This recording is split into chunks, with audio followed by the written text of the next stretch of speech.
Yeah, baby. Yeah. The Mac is back. Back with another video. Hello, the initiated. My name is Marcus Junikala, and today we're checking out Dystropia by Heavyocity. Always excited for a new Heavyocity release. I guess Dystropia is kind of like destruction meeting utopia. So it's definitely one heck of a name. In terms of what this thing is, let's go to the website and learn. I'm happy this is now up because a couple of days ago, yesterday, when did I do it? I checked and it wasn't up yet. So I'm happy. I actually had a bit of a hiccup with my last filming session when I was supposed to film this, and we didn't have it, and I would have had to go by my limited conversations with Dave from Heavyocity, who told me about Dystropia. But basically he described it as kind of like a post-apocalyptic library. So if Oblivion is like the hard-hitting, aggressive destruction hammer, then Dystropia is what follows or is left from that. So we'll see how accurate that is. So right off the bat, we obviously see the price here. So full price, this is $149. Intro price seems to be $119. And then if you are a registered owner of Oblivion or Gravity 2, you can get a further $20 off, which with Marcus math, that should bring you down to $99. So that's the price point we're talking about here. I guess this is like subtitled Desolate Disturbing. Step into a post-apocalyptic landscape and unsettling dystopian world. With more than 380 presets. Oh, crap. That always sucks for me, I guess. Ranging from eerie pads and fractured pulses to industrial remnants and signature alarms, Dystropia offers a palette steeped in character and defined by a truly unique sonic identity. Cool. So it seems to be like a collection of different types of elements instead of going for, like, let's say aggressive or synths or anything of that sort. So kind of like a selection of different things. We have some videos here, preset playthrough, which I'm sure is awesome, product overview, which I'm sure is useful in many ways that this video is not, introducing Dystropia. So yeah, trailer.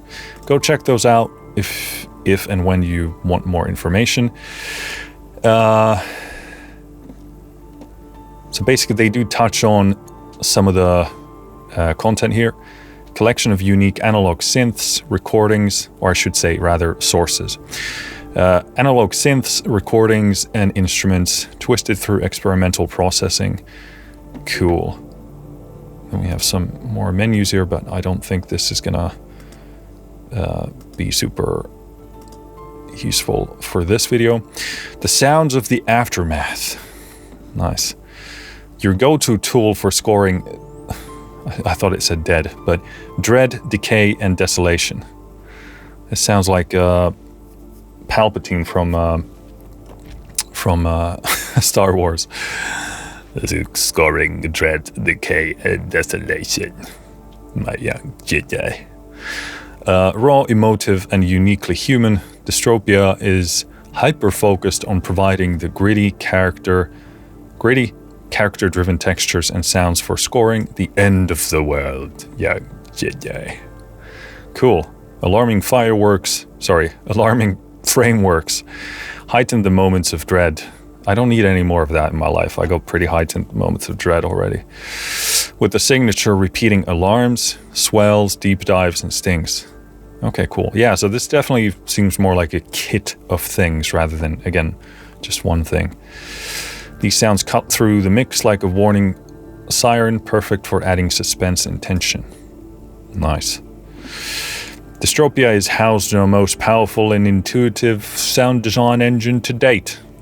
So yeah, this is basically if you've played with Oblivion or Gravity 2, this uses the same thing. So, and again, it's fantastic. So, yeah. Nothing new there. What's included? Got some lists of the sources, preset number. Again, this library is broken down into the designer and then the menu. So basically, designer is like stuff put together from the library for you to use out of the gate, and the menu is more like, I guess, breaking it down to more individual components and for you to build other stuff yourself. Tech specs, 9.89 gigs on disk, so pretty good size. Not too big, not too small. Powered by Kontakt 7 engine, that's good to know, so you don't need 8 for that. Kontakt 7.10.9 player or later. NKS2 integrated. Standalone VST AU AAX. Then we got some minimum system requirements there as well, seem pretty basic. Cool. Let us go back to the DAW here. Also, I'm going to close Chrome to save some precious resources here. I actually realized that I don't have my nose tape on, so I'm going to jump out for a second to put my nose tape on, so my breathing is not as stuffy as it is right now. So hopefully I can breathe better and sound less congested. So let's do that. Great, we are taped up. Feel a bit better on the breathing front here. Let's go through some of the basics here. What the agenda for today is, I'm going to play as much of Dystropia to you as I possibly can. 380 presets, not really possible to pull off here, especially today with today's schedule. But what I think we'll do today is go through the mainly the designer folder, because the menu, again, as I've understood it, pulls from the same elements that are being used in the designer. It's just sort of more modular and a different way of working. So we'll focus on the designer. Looking at the folders here, we'll do all of the Q creators, because these sort of tend to be maybe this sort of center point of these libraries, or the stuff in the spotlight, and then I'll sample stuff from the rest of these folders, and that will probably be the agenda for today. But I'll try to play as many presets as I possibly can for you, so that you get an idea of what this thing sounds like and whether it is for you or not. In terms of how technical we'll get today, the answer is not very technical. I'll only dive in here in case there is something that I want to tweak for the sound, but mainly I'm focusing on the presets, and I'll go through them quite as rapidly as possible. But basically I'll do what we usually do, which is if I hear something that really inspires me and captures my attention in the here and now, then I'll play it for longer, but I'll try and touch on as many presets and sounds as I possibly can otherwise. And also regarding, you know, the presets that I stay on or don't stay on, it's not necessarily a statement of good or bad. It's just that on certain days, certain things speak to you. And obviously what is interesting to me is different from you. So I might hear a sound that I think sounds great, but nothing, you know, comes up. So thus I don't spend more time on it. But I'll try and touch on, again, as many presets as I possibly can. And then I'll stick to the ones that, you know, speak to me on a deeper level in the here and now. In terms of what you'll be hearing today, it's only Dystropia in action. I don't add any effects of my own whatsoever. No EQ, no reverb, no compression, nothing. I only have a limiter on my master bus to make the level more consistent for this video, but it's set to be as transparent as I possibly can make it. So you should hear very minimal, if any, coloration on the sound. If you happen to hear any clipping, it's certainly the limiter in action, and I'll certainly let you know if it's not, but that's highly unlikely. But I just mentioned that because I might have to ride the levels as we go through this demo, because not every preset is at the same level. In terms of transparency, Heavyocity did send me this copy, so thank you to them for doing so. That being said, as always, all opinions are my own, both in good and bad. I haven't been asked to say anything one way or the other, nor would I ever do that. This is kind of like a semi-blind demo, as I like to do them. I did have a chance to play a couple of these presets a couple of days ago or yesterday. I don't remember when it was, because I tried to film a demo on this, but I couldn't pull it off. So I have heard a bit of it, but not very much, only 2, 3, 4 presets, something in that ballpark. But otherwise, I mean, you're still going to just get my authentic raw response to this, despite having sampled less than a handful of presets here. Cool. I think that covers our bases here. In terms of the interface, again, this is using the same engine as Gravity 2 and Oblivion, for example. So if you played with those, this looks very familiar to you. You can instantly tell that it's the same thing in general. Obviously, we have this new beautiful skin. Talking about the looks of this, it looks fantastic. Obviously, kind of the destruction or desolation comes across very clearly, but it's not, intrusive. This is a very nice palette of colors and shades. So it looks super nice and pleasant to look at. Again, the center animation here looks fantastic. And again, I mention these things because I like tools that look great so that they are a joy to use and perhaps even inspirational. But again, looks great.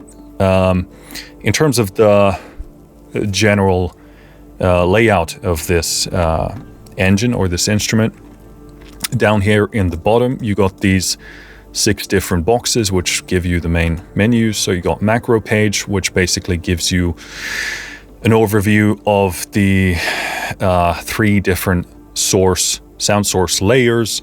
Then you got your big knob in the middle, as it should be. And down you got your envelope, tone, drive, motion, space, and the automations that are being done there. So that's kind of like your main page. Then you got your mixer page, which is, pretty self-explanatory. Macro sequencer and LFO. So this is important if you want to change the motion that's happening or the macro sequencing. Performance page shows you the waveform you're dealing with and allows you to tweak a Rooney that one. You have your source browser, so this is where you can find all the sources and then throw them in these 3 different layers. This is super useful. This is kind of the best way to familiarize yourself with the source samples, no surprise, but probably the best way to kind of wrap your head around the source material of this library. And then you have your effects page where you got the big punish knob. I'm not going to make any jokes about that. And, filter, punish, compressor, modulation, EQ, delay, reverb, and then, etc. So, basic stuff. And of course, in the middle, you got your keyboard bed representation icon here, and you got these different zones here. So obviously every color here corresponds to the color layer of the source. I guess that's the best way I can put that. So if I move the red here, I'm extending the range of layer number 1, which is in red. And I can make it smaller and bigger. And again, so here, basically what you see, like here, the yellow layer takes up the middle space, but the blue and red layers are just down below. So this basically gives you the ability to create zones where you just want one layer to play and don't want others to play. I actually really love this control because this is also a very creative way of working, because for a lot of these presets they set like the optimal natural zone for a sound, because if you extend it really high, you might hear artifacts and weird stretching elements. But in many cases I actually love them, so for me this is a really good control. If I want to go for that kind of like digital stretched artifacty type of sound, I'll play with these a lot to achieve that. And the sound is actually, I don't know if this changed with Kontakt 7, but it's actually quite pleasant, and I happen to like the artifacty stretched sound a lot. So again, don't be afraid to play with that, but just know that they usually set these in a way that's sort of most natural and balanced for the samples. But again, of course, you can use that as just a zone control for what you want to do. That's the interface overview. Again, we are in the designer, and let's go into cue creators and just go in alphabetical order here, and we'll play all of these. So this one is called Bending Alarms.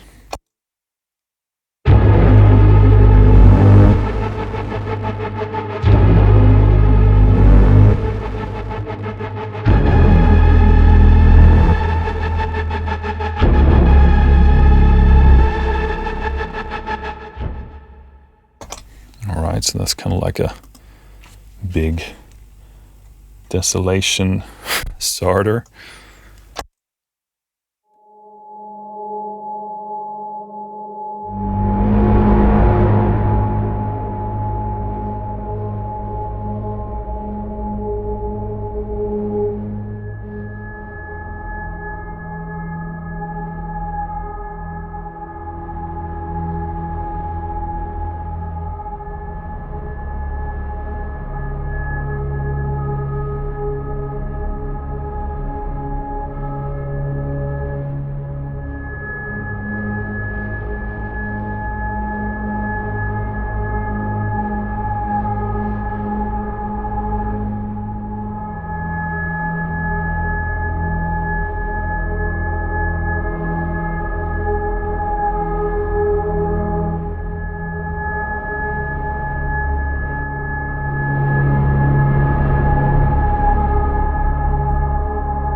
Yeah, that's really cool. Once you begin to push it, the amount of grit you get there is pretty much perfect.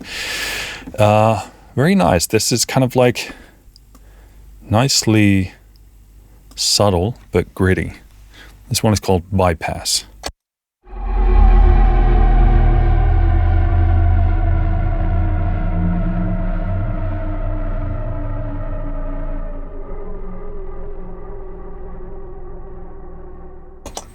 Alright, kind of like a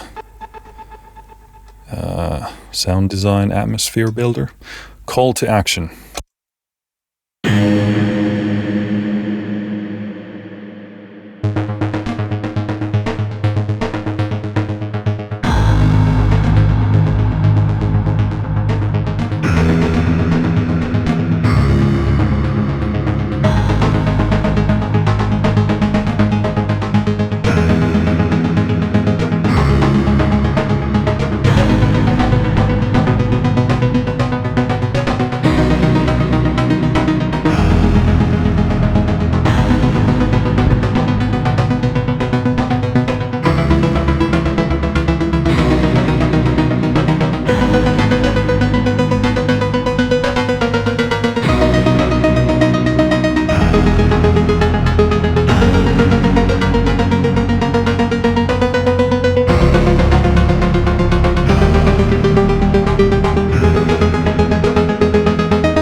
It's a really cool sound. Here, they're going for that kind of big crushed, maybe sample rate reduction type of thing. It creates interesting harmonics there for the distortion.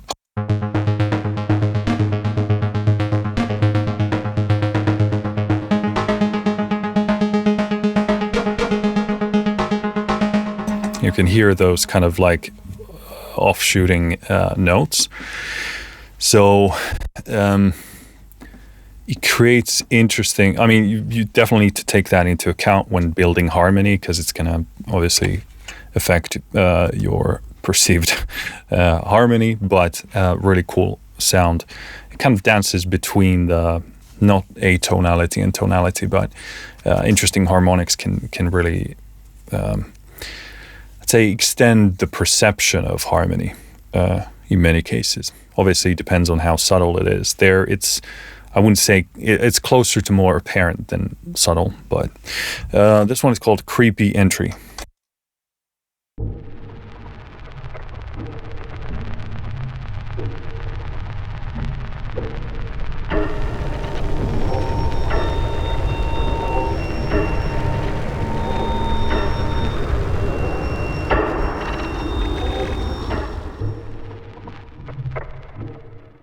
Cool, so definitely more like ambient sound designy stuff. Crumbling Home.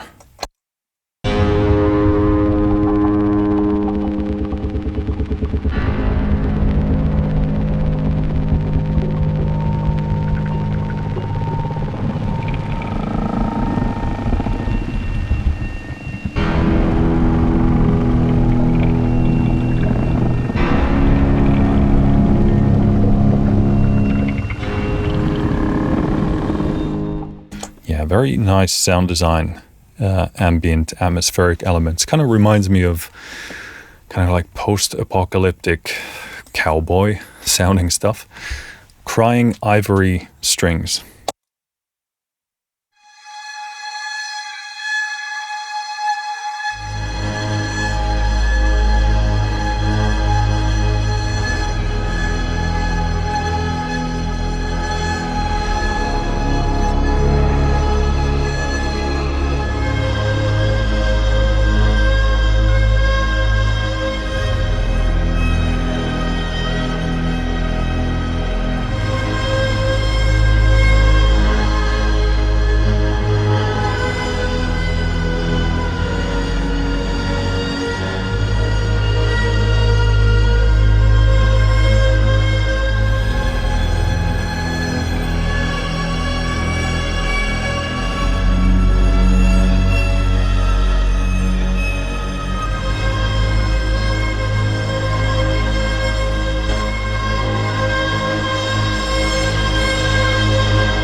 Cool, that's a pretty nice hybrid thing. I would probably go in there and create a bit more motion for the high end strings, so I could control them separately, but really, really cool tone. All right, next up, Dead Walkers.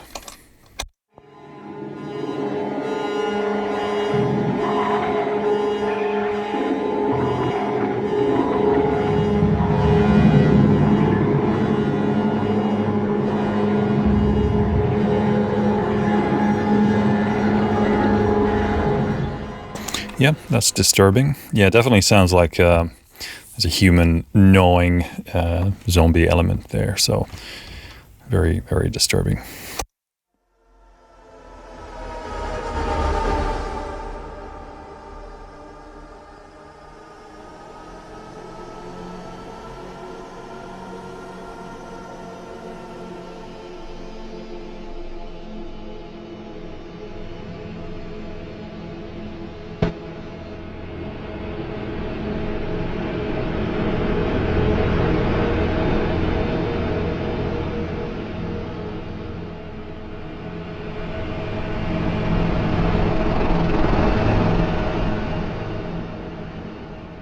Actually really like that washing in thing. I would probably kind of bring a bit more motion into the low end drone.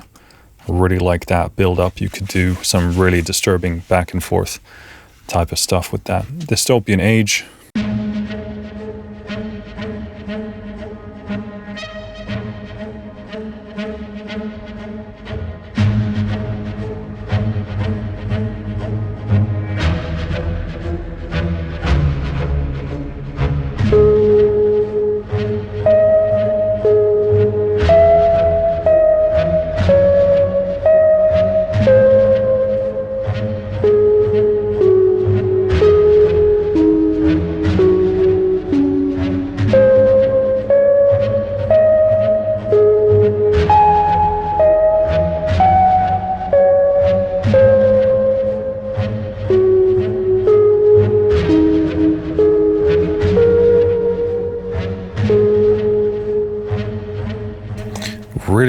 sound. I love this top end.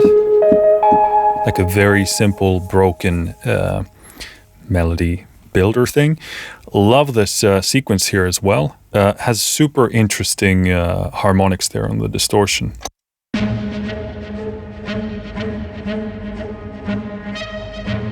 Which kind of play with the source sample. There's, let's see what's actually in there. I think it's probably the string radiation. Nope. Let's do Unstable Ivory Chuff. Yeah, it's that. I don't even know what that is, but sounds like there's some mechanical things moving, and then those trigger the distortion, which kind of create these interesting overtones and harmonics there.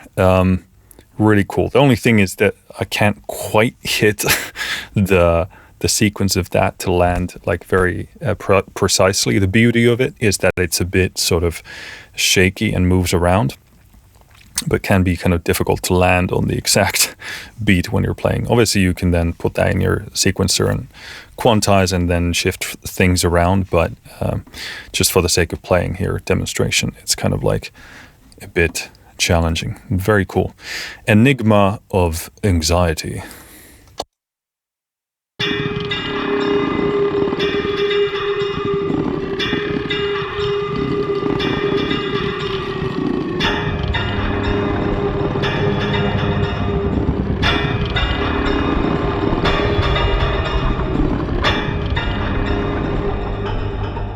Cool, very interesting. Kind of have those elements that are something between sound design and soundscape and rhythm element with a bit of tonality. So sits in a very interesting, unique spot. Fallout Strike.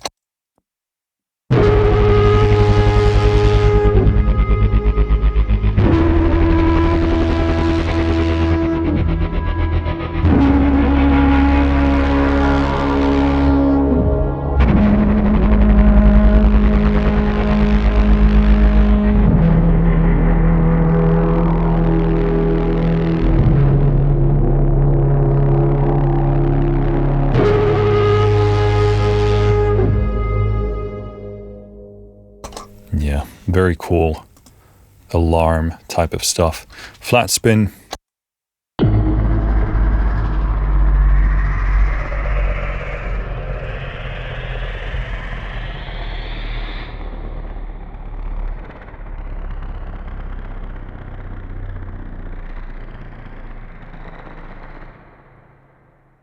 Still going.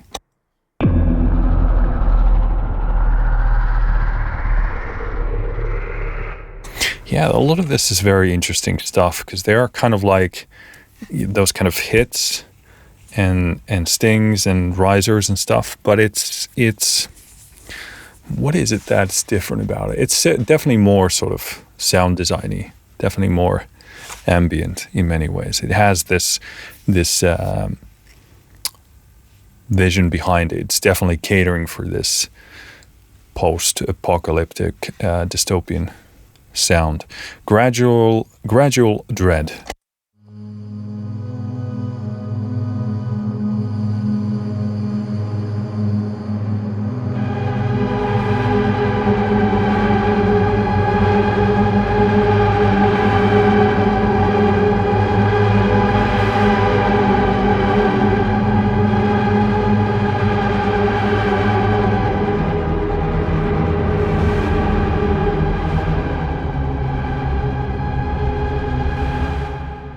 Here, for example, I would not play anything like that. I would probably maybe divide this into two different sections, do something. I like what the low end is doing, but I would probably control the motion here for the top end because otherwise it gets a bit flat sounding, but really cool sound regardless.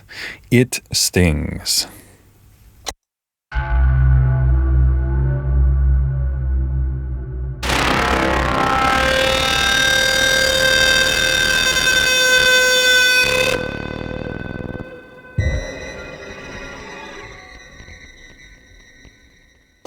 Really like that stuff in the orange zone. I like that a lot of these sounds are, going for like a unique, quirky thing. Like that was a very unique pattern, a very unique, how should I put it?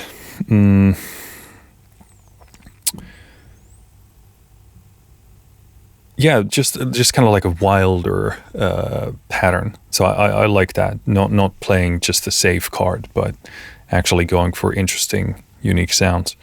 This is the same thing, but this is apparently like a tonal version.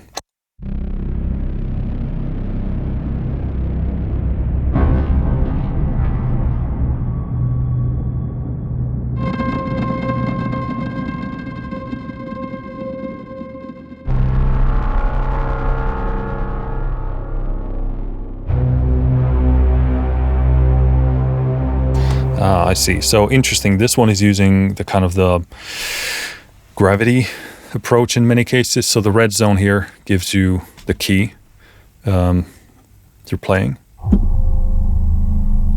So you can change it from here.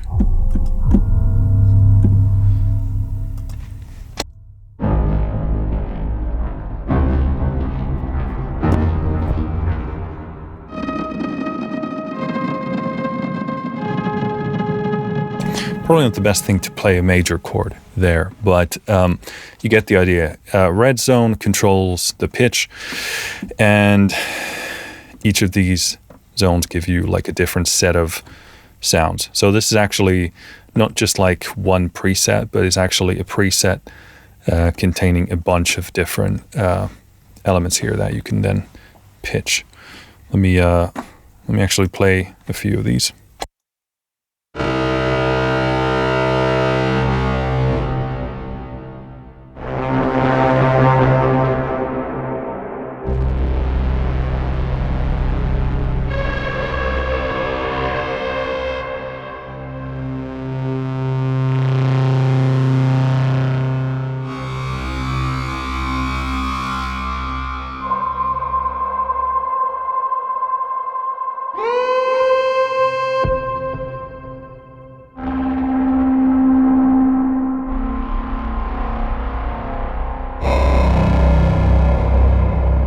Yeah, very cool. So basically, a preset like this is like a mini kit for these things in itself.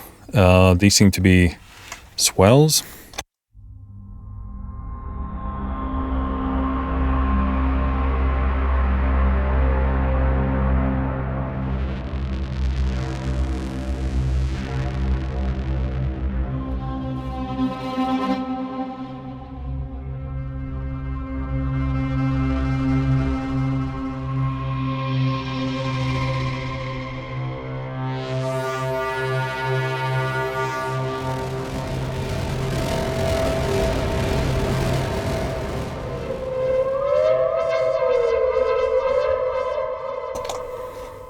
Cool. So these are a pretty nice, convenient way to gain access to those.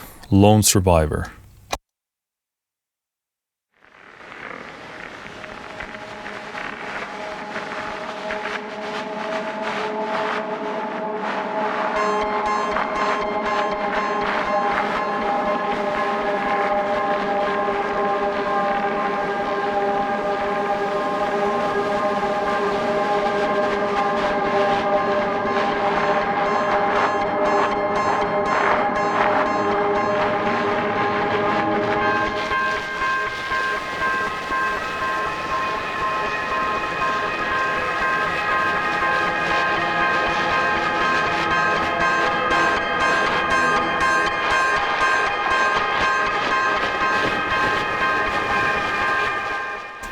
Beautiful. I mean, this sound right here.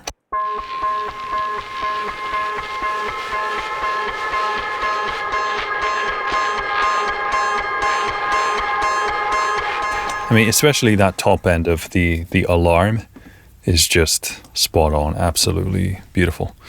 This one is called Mysterious Doorways.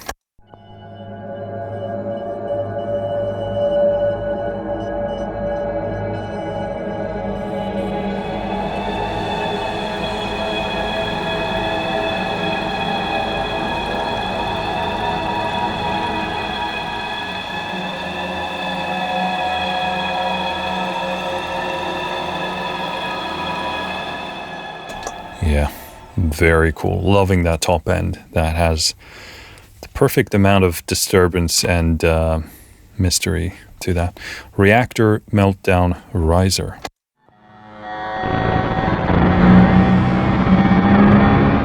Oh, we're getting a bit of clipping there on the limiter.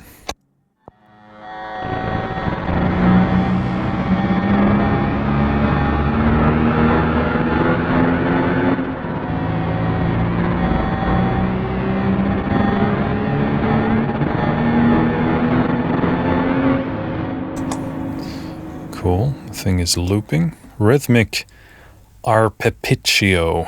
That's a new word.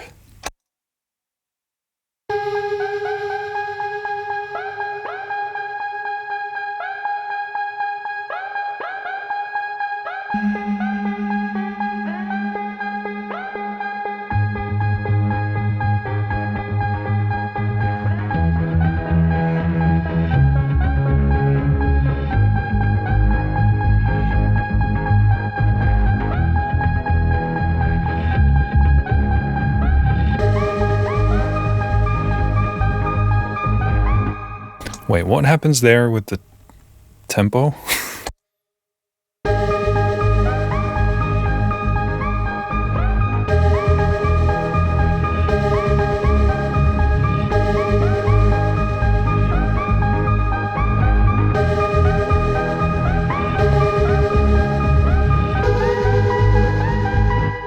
Okay, yeah, it's really sensitive to nail that note on the sequencer.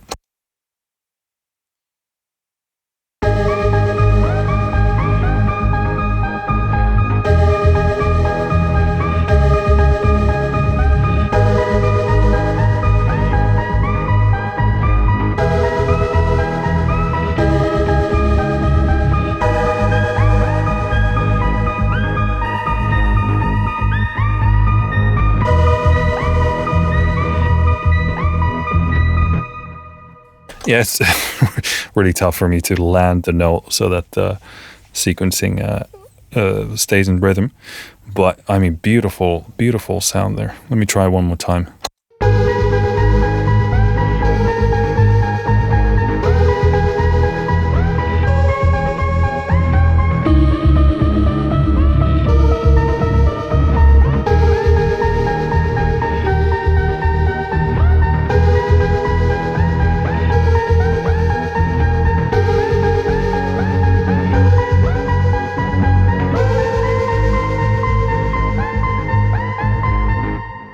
Hard to stay on that beat, but I love this. Yeah, beautiful sounds. Beautiful kind of whistling, gliding top arpeggio there. Oh, this one is a triplet version of the same.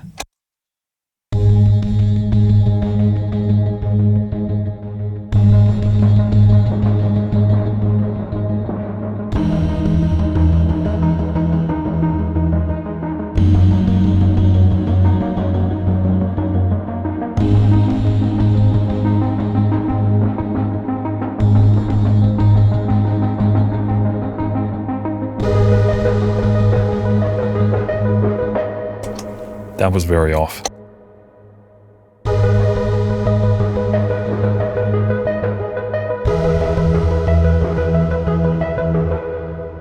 That's kind of confusing because this kind of stays in. Yeah.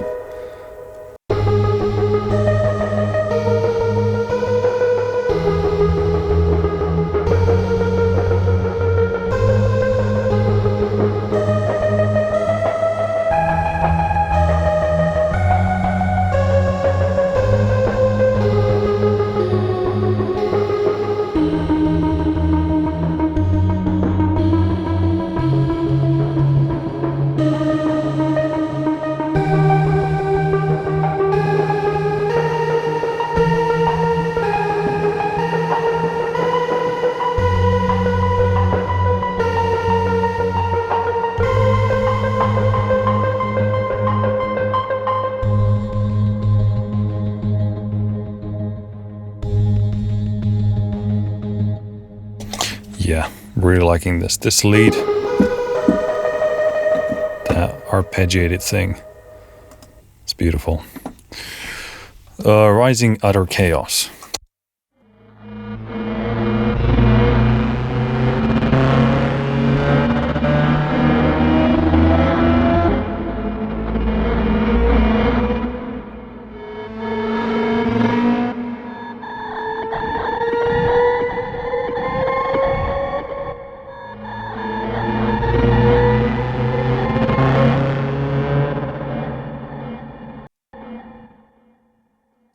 Scorched Playground.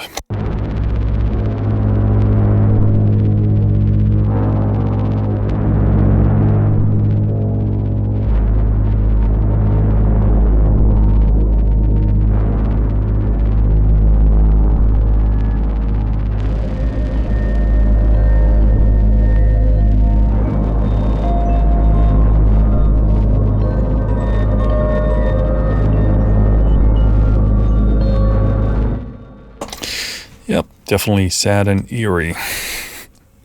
Stranded in space.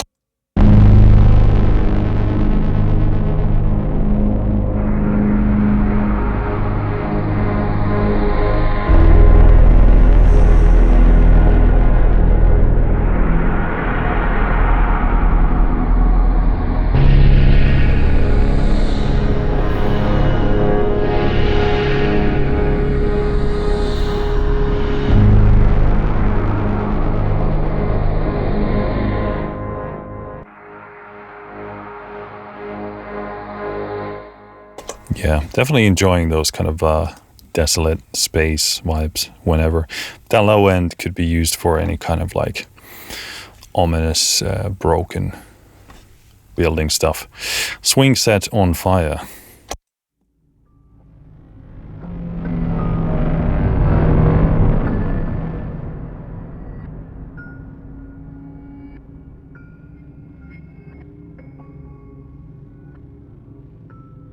Yeah, very, very cool.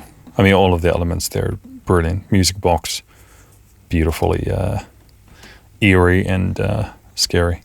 Swirling Stutters. That is a bit loud. Let's pull back.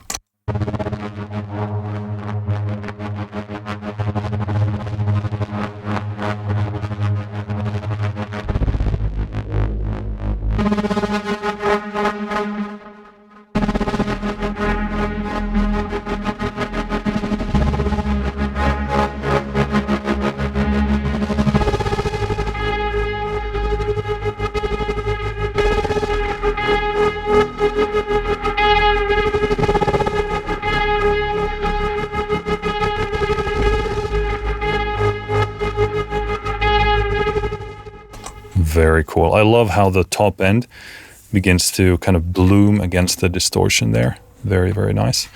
This one is called The Marrow.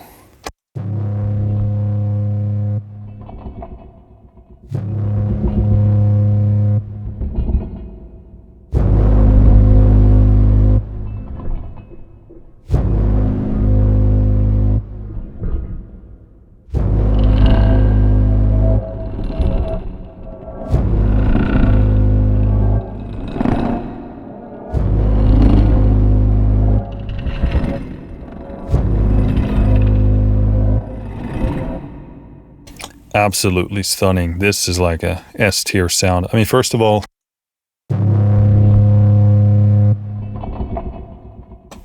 the image there, the low end to the side, but having the top end details there. It sounds like a bottle rolling or something, like could be like a metal crank type of a thing. That clunkiness, having that top end, but the rumbling low end and the imaging to the side is crazy. Also, this top end,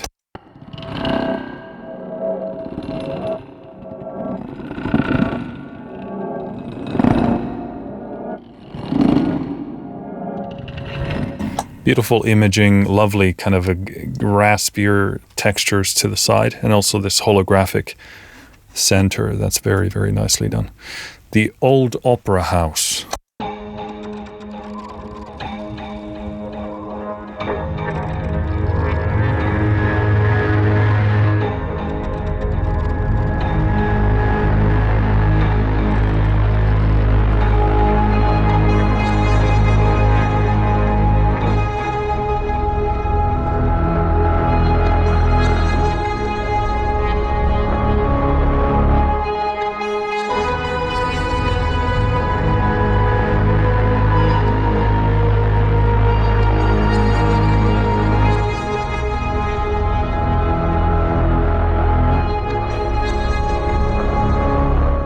Beautiful. I would sort of like maybe, again, separate the top end, make it washier, sort of more broad stroke, painty thing. This low end is insane on this.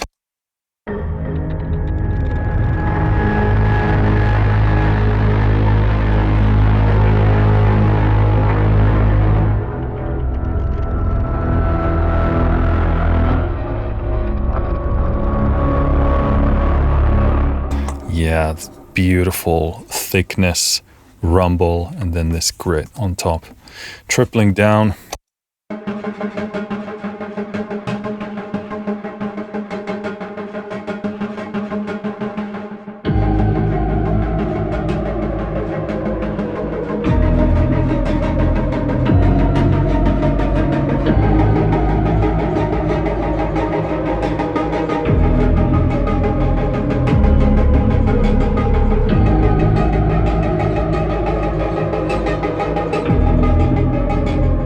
Yeah, better to keep that sort of less dense. Gotta give the sounds space to sing. But beautiful.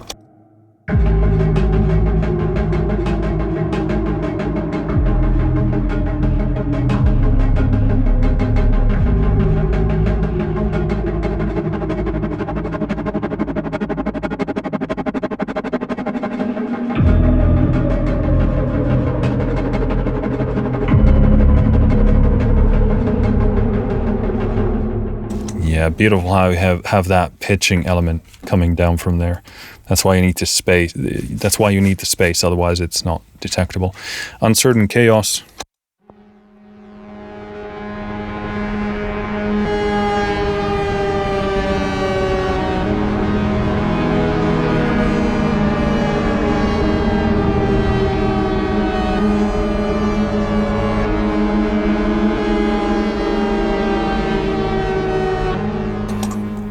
It's actually really cool how the pitching at first landed us on the chord there. Obviously, then you would need to control how the pitching is moving. But yeah, beautiful analog synth sound there. Okay, we went through the cue creators. That's good. We'll do a few from each here, and then that will have to be it here. So. How does 5 sound? Is that reasonable? I guess. Animal Mutation.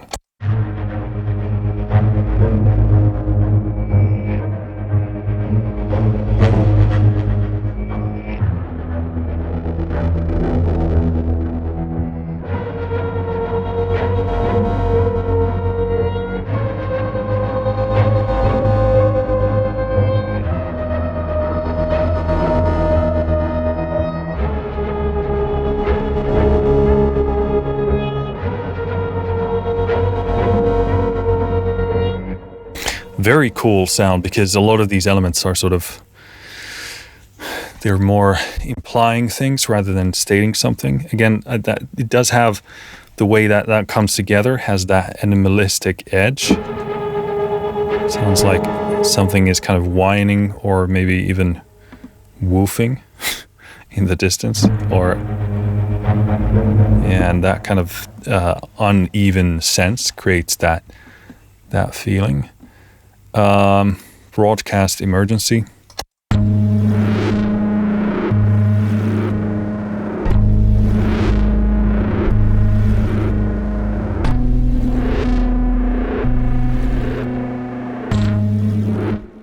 Very nice transient snappiness there.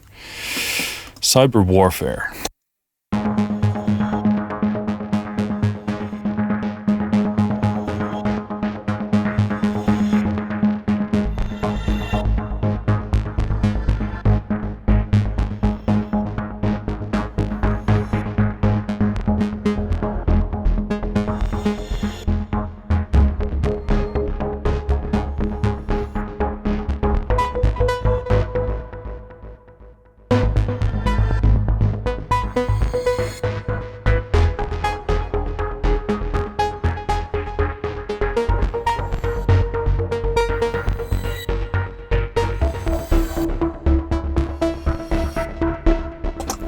do that again, get the level a bit better this time.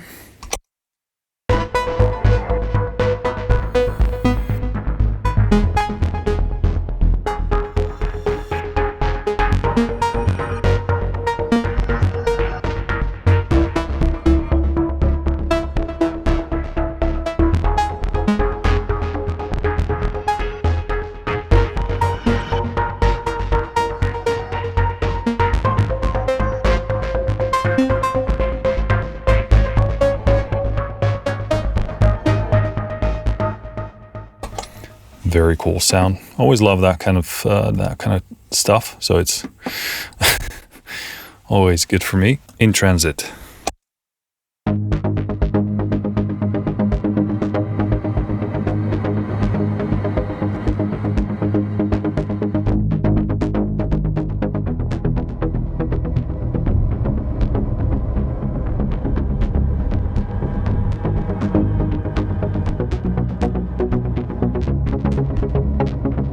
Super solid bass there, but the beauty is that weird atonal ambience there. Really nice, really creative pairing actually. Probably pretty difficult to pull off as well. Very cool. Journey's End. Let's pull back on the volume here.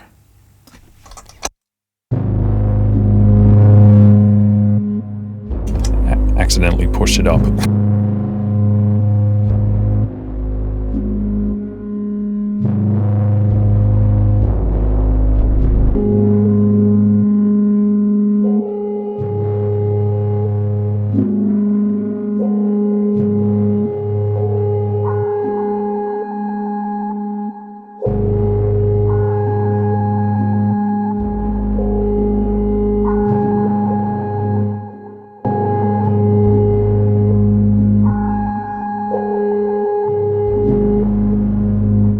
One of my favorites here. Beautiful sound design. A lot of these elements have this, they're sort of, how should I even describe this? They're sort of a bit subdued, but like it's super appropriate for this sound, because you don't want things right in your face necessarily. And here is like a beautiful sense of space and texture. And it's like we're hearing these like mechanical things moving, and I can actually feel them. I don't just hear them. It's super, super nice. And again, the imaging and the movement there is sort of holographic. Like I can feel whatever this thing is move.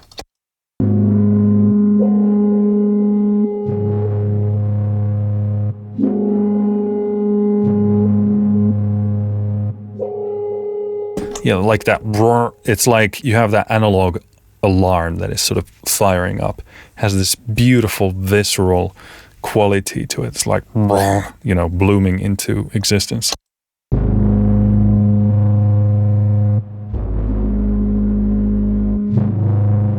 And there's like boom there on the left. It's super, super cool. I like that a lot.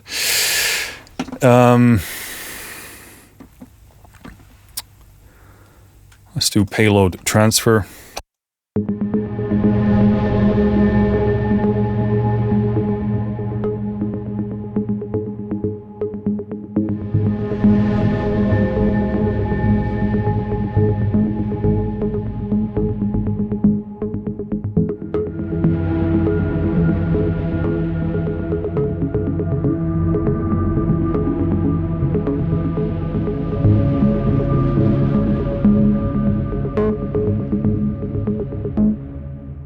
Very cool. I really enjoy these sequencing.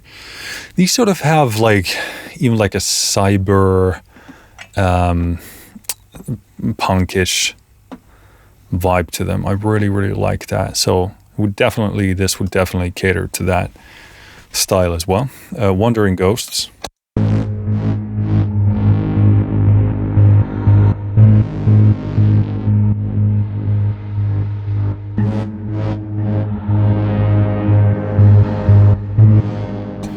yeah, clipping a bit there. Cool. For the sake of coverage, we're not gonna look at the triplets. Let's go into the alarms.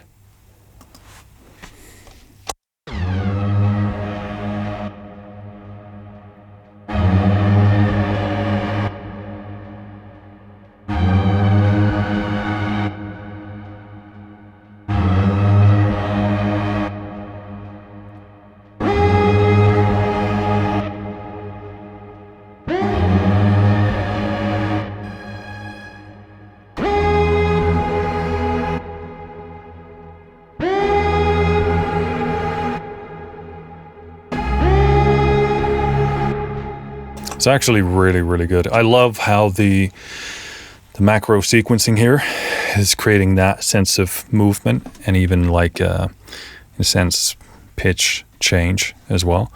That's really, really good sounding. Agonizing time lapse.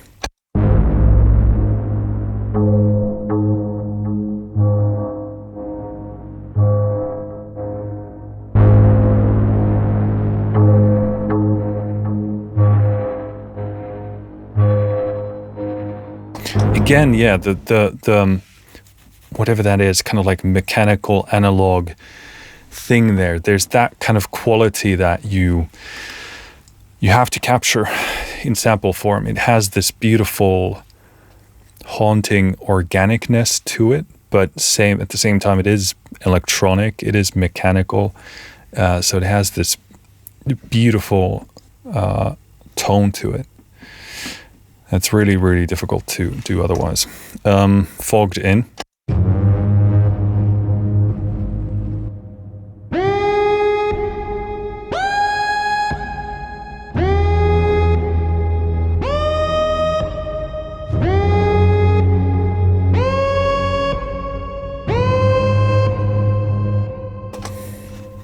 Cool. Let's go into rhythms. Chaotic chase.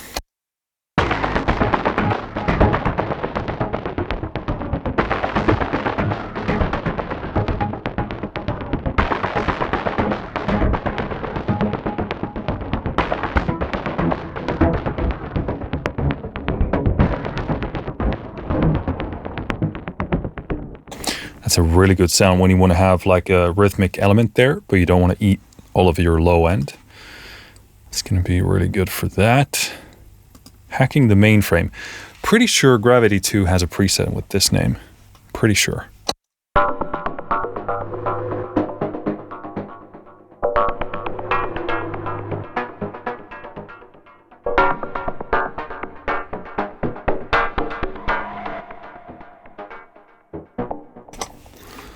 Cool. This will destroy us.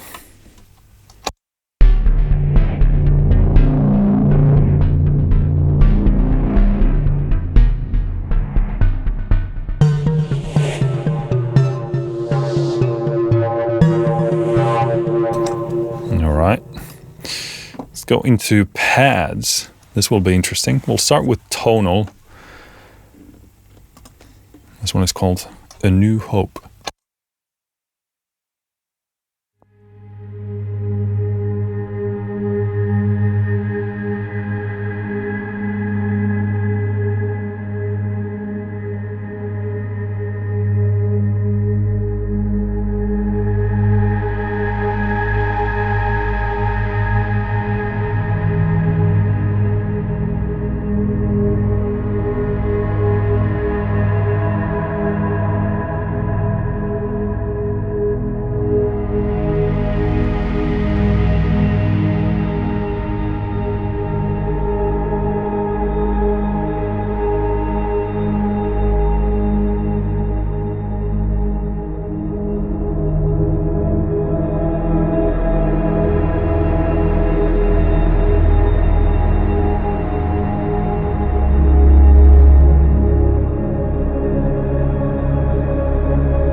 Yeah, I'm gonna do it. I'm doing the walk away because that is beautiful. Yeah, I was hoping the pads here would be, you know, super, super cool, and they don't disappoint.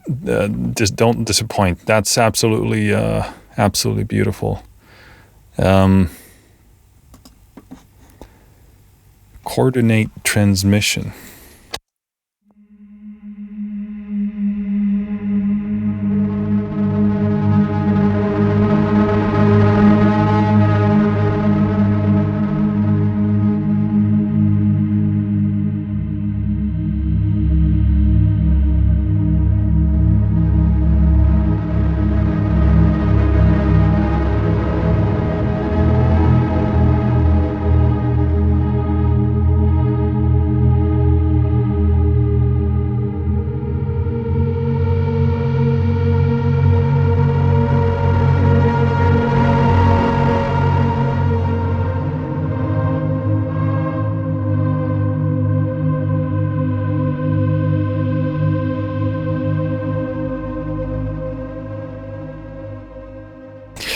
Beautiful.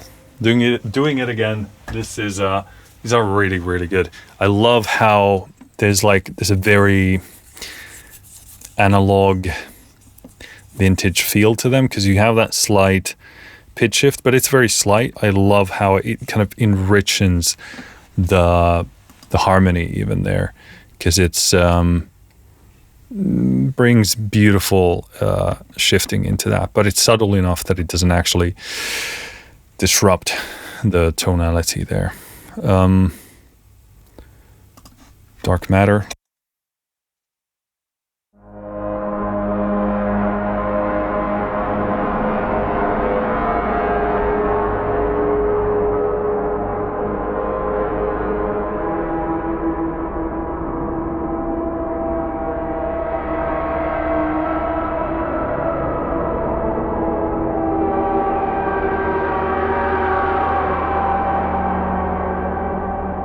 Sounds great. Probably better to keep that simpler rather than denser in terms of your harmony. Desolate Oceans.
Yeah, I mean, I'm doing it again. These have something like, they have a sort of a granularity to them, like this very pleasant haze, analog grain, warmth on them. It's like very tangible, very comforting, super captivating. These pads are so far my absolute favorite here, because it's just like a warm embrace. Here, again, I wouldn't do what I actually did if I was writing a piece of music, because I'm not exactly sure how this behaves. You can go, of course, and tweak how the pitch is moving, but there, like, the beauty of that sound comes from the subtle pitch shifting. But then you need to know, or the what should I call it? Not warble. Slight detune that's going on. It's really, really beautiful, but you really need to take that into account into how you harmonize, how dense, when, and obviously I will need to also adjust the duration of the macro control movements here. But this is just absolutely beautiful sounding. Absolutely stunning.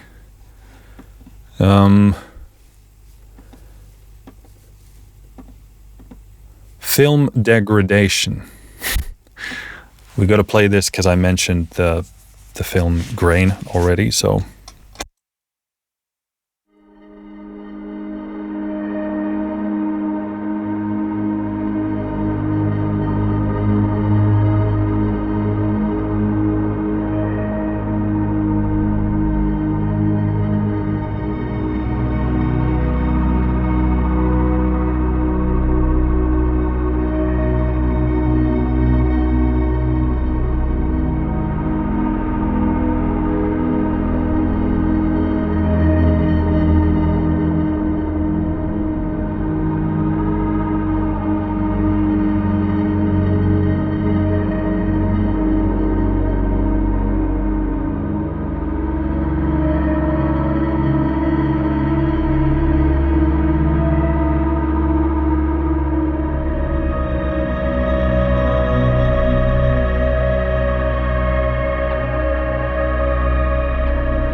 I mean, these pads are killing it. These are some of the best pads I've heard, period.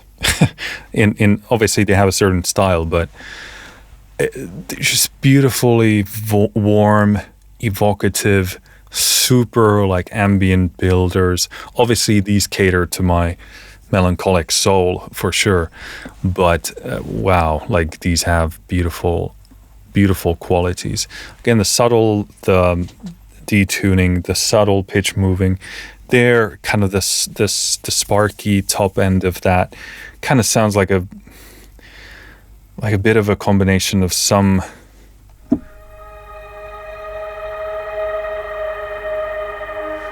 like granular / pitch shifting stuff, and then you get those artifacts and they play beautifully into this.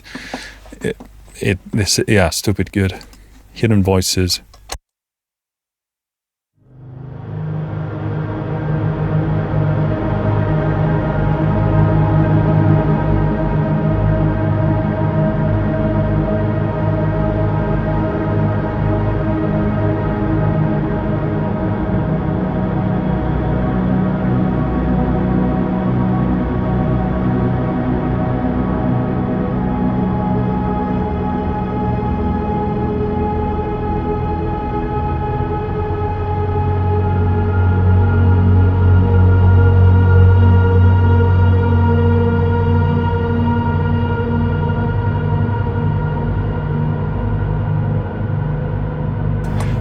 Yeah, that's super beautiful.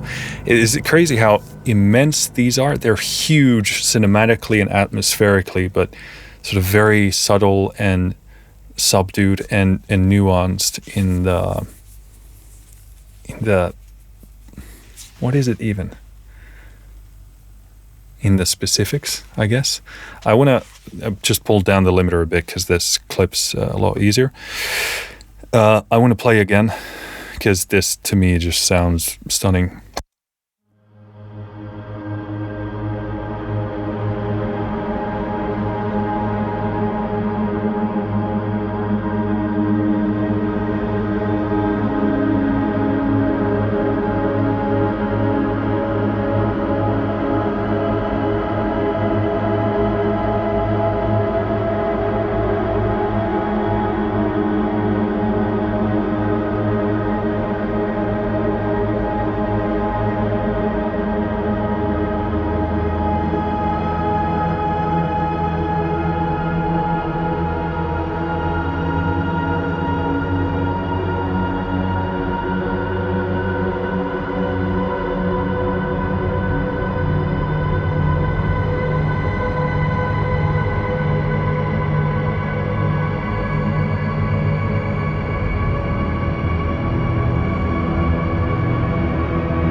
yeah, I mean, absolutely stunning.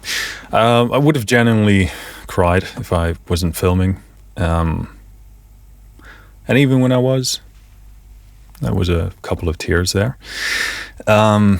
Super beautiful. It's just like a beautiful, immersive, super atmospheric sound. It's just all about like energy transference, for the lack of a better word, but this kind of immense, beautiful, all-encompassing, like universe-sized sound, just oozing emotion. Some of the best pads I've ever played. So super impressive. This really makes me want to play all of the pads, but we got to move on. Let's do Orbital Horizon.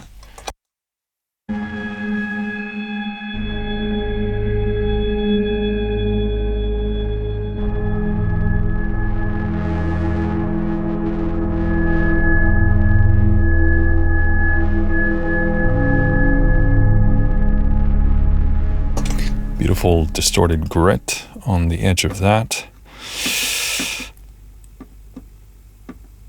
Let's do one last one. Sorrow's Lament. Lament? Yeah.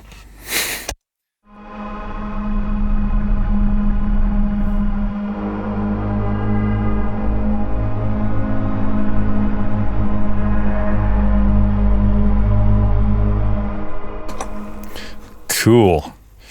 Okay, let's do a couple of atonal pads as well. A Very Bad Sign.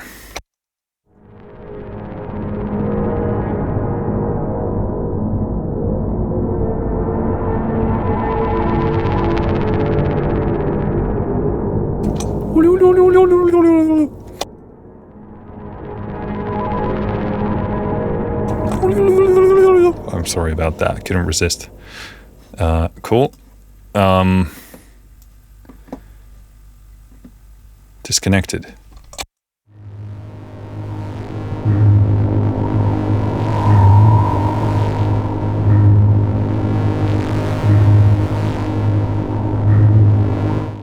There again, that bloom. I don't know what that is. Sounds more like a bottle being like bloop or some. I don't know.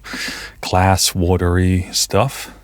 But again, the point is like beautifully in sort of the background, but they're very, again, visceral, how you hear them. Beautifully imaged, beautifully captured the organicness of the source. Let's do No Choice Left.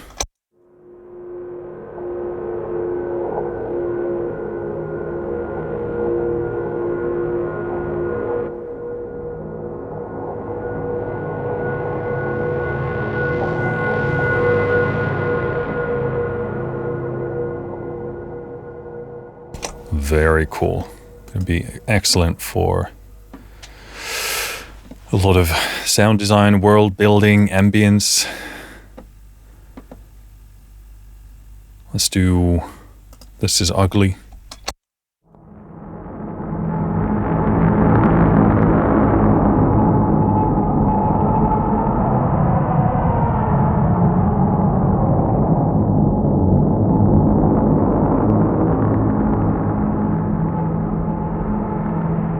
Cool. Most disturbing glitches and noise. Burial Place.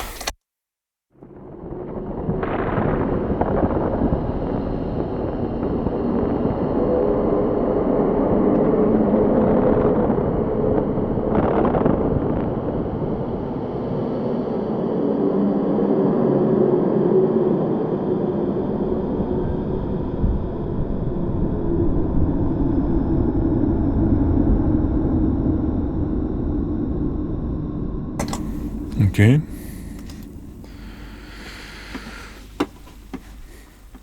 Edge of the Abyss.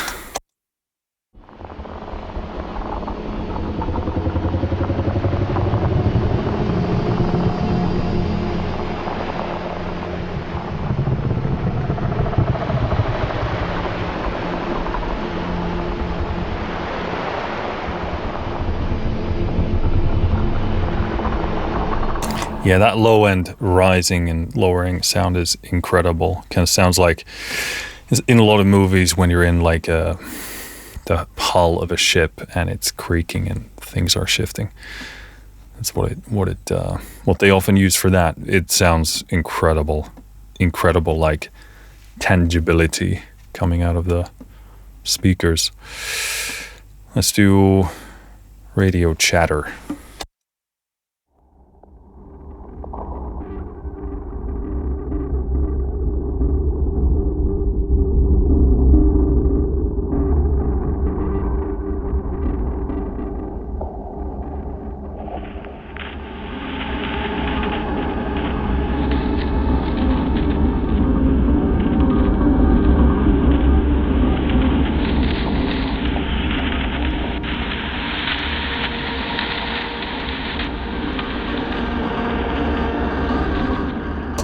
Super cool. Good. Then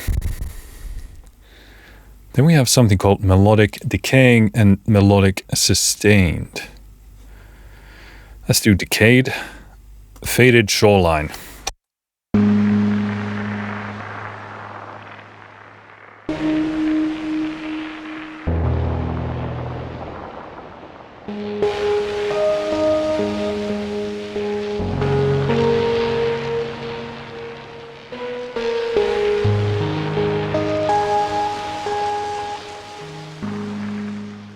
Interesting, good.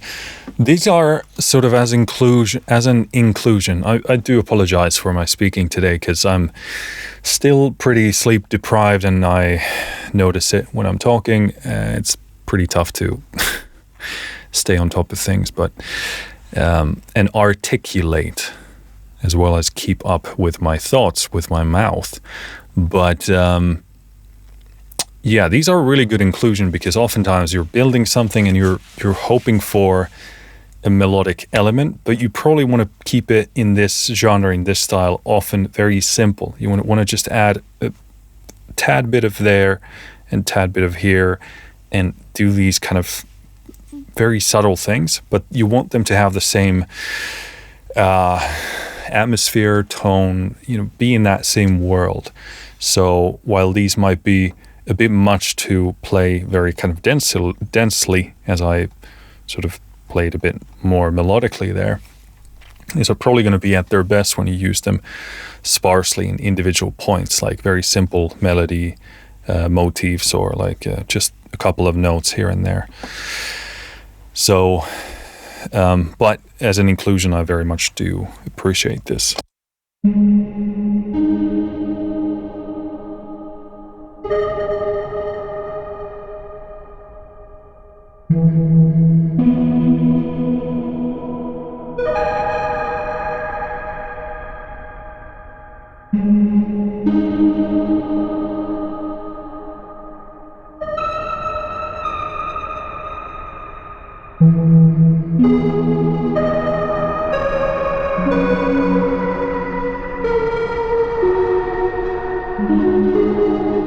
Because you hear there, once I begin to more densely put notes together, it doesn't sound bad. It begins to remind me of maybe other genres, and it's kind of like, what's the word that I'm looking for?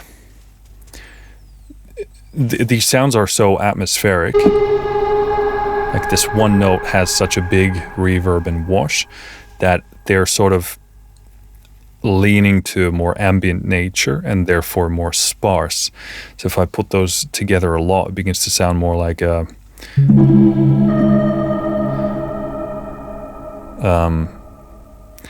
kind of some kind of like video game stuff in a sense. But if you keep it sparser, then it kind of does the ambient thing better.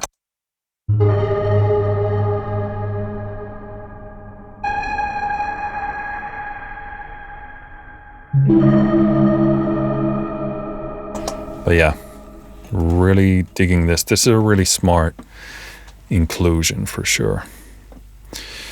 Music log.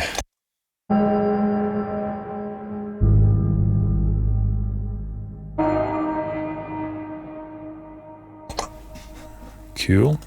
But yeah, I guess my point is that these are not, as they're built for that more ambient sparse thing, they're not programmed, they're not scripted, they're not created to be moving very densely. Then they can sort of begin to sound a bit blockier and awkward.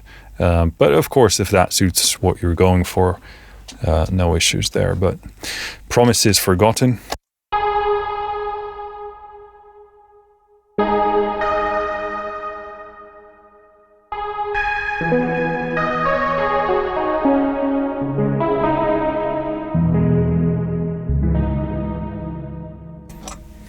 Nice. That's actually surprisingly not very ambient.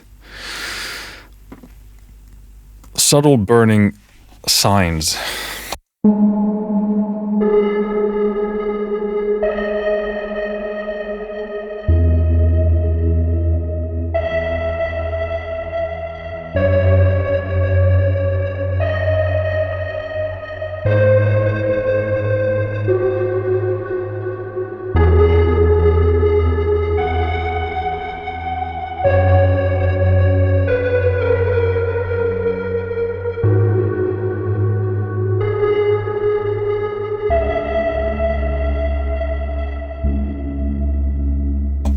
How when you pair these, the pitch of the lower is very hard to identify. Well, there is better, but when we moved from that chord to that, it was like, what? Yeah, I like this. Really, really cool. Melodic Sustained.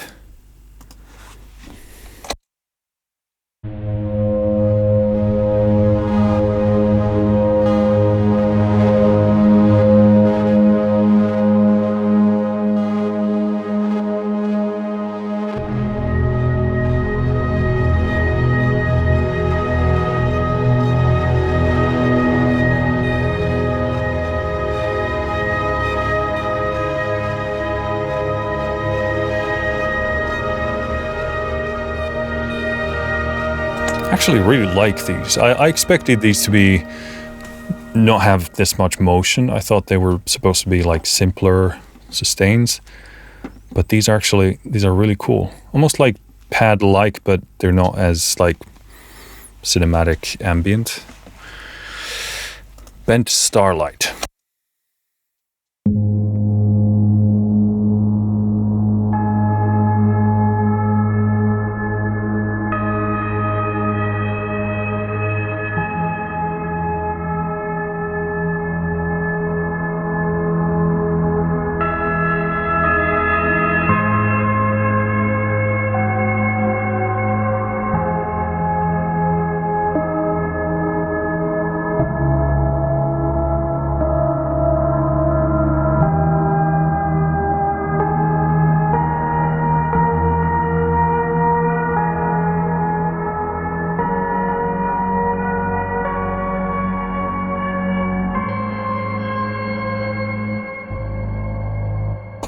Very, very cool.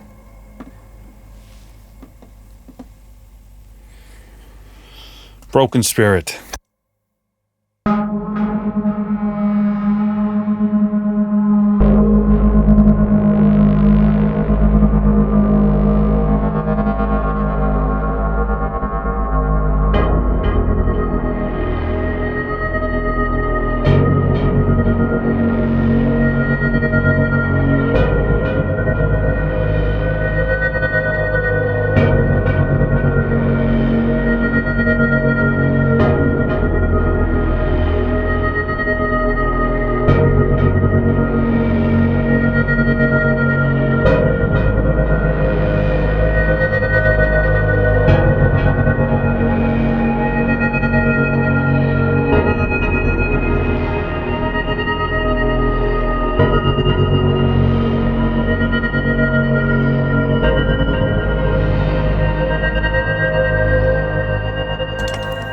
Beautiful. I love the hit there. The boom,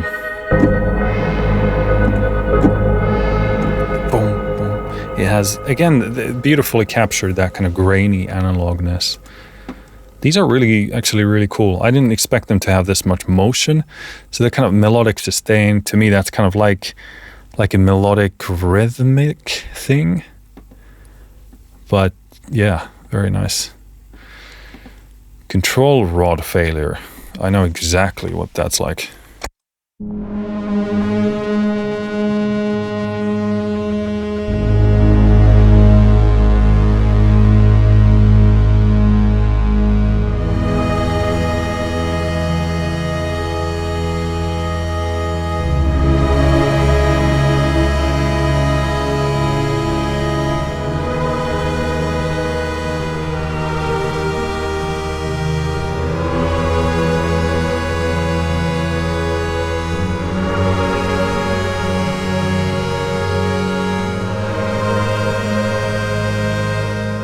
Again, superb how they captured that warmth, the kind of grainy analog warmth.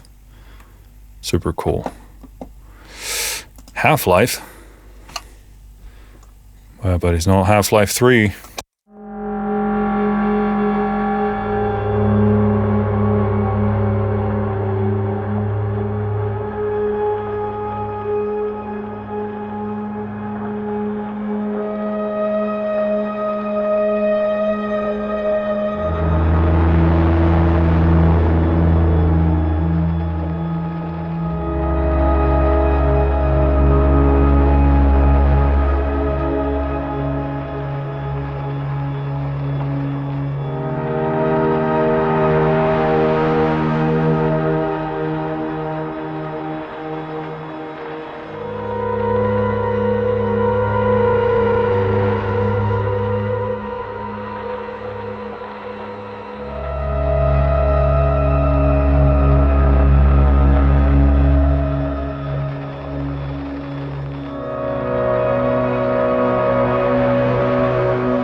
Some things in there I would need to probably remove or adjust because it creates that organ-like top end there that kind of stays a bit too much still.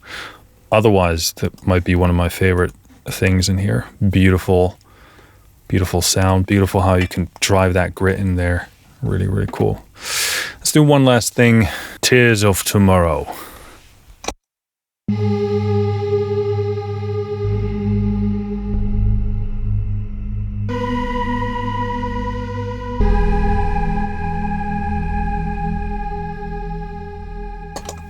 Cool.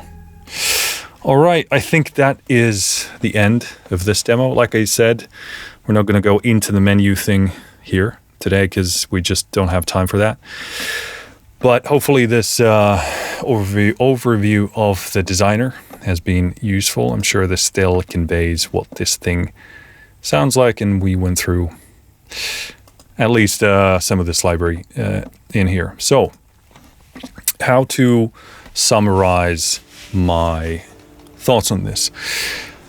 My absolute favorites here were the pads, the tonal ones. I think these are just S tier. These are like some of the best pads I've heard. Of course, they have a certain sound, like a dark, melancholic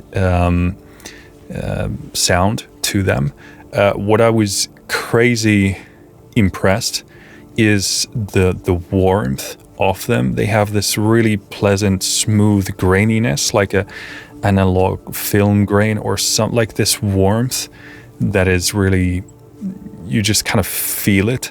And I think that's a stellar achievement on its own to create that sound.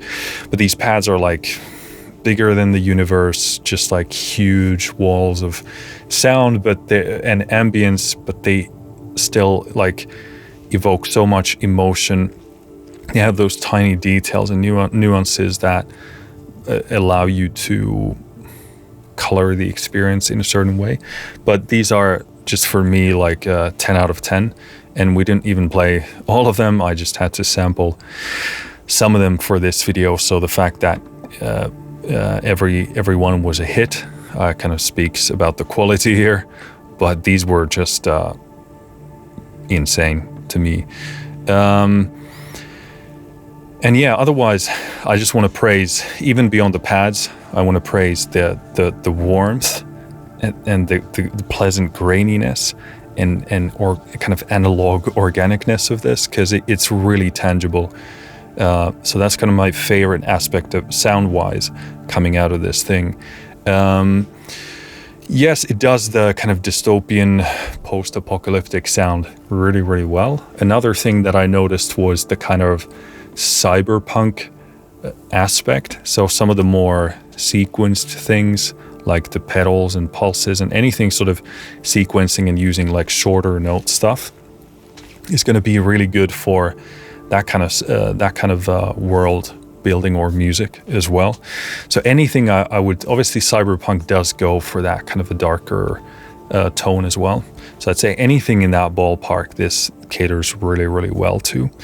It's also a very broad set of tools. You're not just going to get the driving basses or the ambient or stuff or the sound design or the stings, transitions, risers. You get all of it. So this is really much like a toolkit thing. One of the things I also like about this is that it's going for a specific type of a sound. It's being itself. And despite having so many different aspects in here, like the rhythms, the pads, the glitches, the noises, it does everything coherently and while sounding like itself. And it's not afraid to be itself. What I like here is that when I play a lot of these things, I can hear, okay, it wants to have space. Like a lot of these sounds are very soundscape, ambience, building elements. And if you try and make too dense music that's too dense with it, it will begin to sound crowded and off. And a lot of the time there are slight like pitching, shifting elements in here, a lot of texture, a lot of soundscape building, and a lot of like big reverbs. So you've got to give those things space to act and space to be. So you definitely want to take that into account and let those things sing, give those things space. There's some incredible source sounds in here. Like you can hear that the recordings themselves, the field recordings or however they recorded these things, probably a mix of things, are just stunning. There were some like really like holographic things in here. Like there was that one sound where it sounds like a low, like some kind of a rope tension thing, or like the ship, like the hull of a ship creaking, and you get this kind of like low end rumble that you feel, but at the same time you have this beautiful top end there, and then this pitch shifting up and down, and it's crazy, but you can really feel them. The imaging here is absolutely stunning and stellar. I really enjoyed the melodic folders here, especially the sustained ones. I expected them to be kind of static things that you then need to breathe your own motion and life into, but they're actually super far produced. Like they have a lot of different motion there, so it can be kind of misleading maybe as a name, but it's basically like more melodic playable things, but there is motion there is movement there. So I really liked those. They were kind of like pads, but a bit less ambient and a bit less, soundscapey, universe-sized things.